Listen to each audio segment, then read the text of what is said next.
যে মানুষ আপনাকে শুধু নিজের সুবিধার জন্য মনে করে আর বাকি সময় আপনাকে চেনেও না চেনার ভান করে, সে আপনাকে কখনোই সত্যিকারের কাছে যায় না।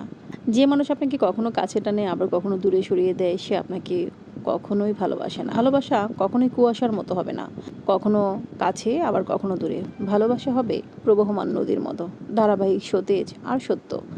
কখনো কি ভেবে দেখেছেন, আপনি কারোর জন্য সর্বস্ব উজাড় করে দিচ্ছেন, অথচ সে আপনাকে শুধুমাত্র একটুখানি মনোযোগ দিচ্ছে আপনাকে নিয়ন্ত্রণ করার জন্য।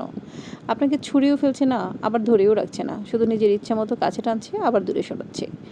এটাকে কখনোই ভালোবাসা বলা যায় না। এটা এক ধরনের মানসিক খেলা, যেখানে আপনাকে শুধু পুতুল হিসেবে ব্যবহার করা হয়েছে। মায়ার জালে আটকে থাকার কোনো মানে হয় না।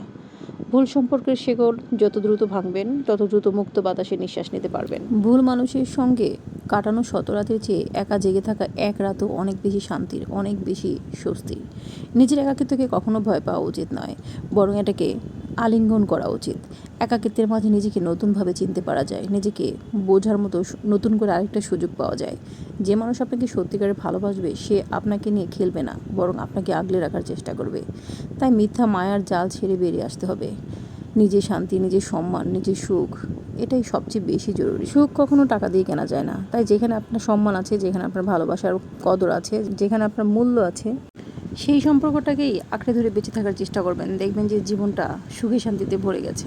আসলে আমরা সুখ কোথায় সেটাই কখনো বুঝতে পারি না। সব সময় শুধু টাকার পিছনেই ছুটতে ছুটতে সময় শেষ হয়ে যায়।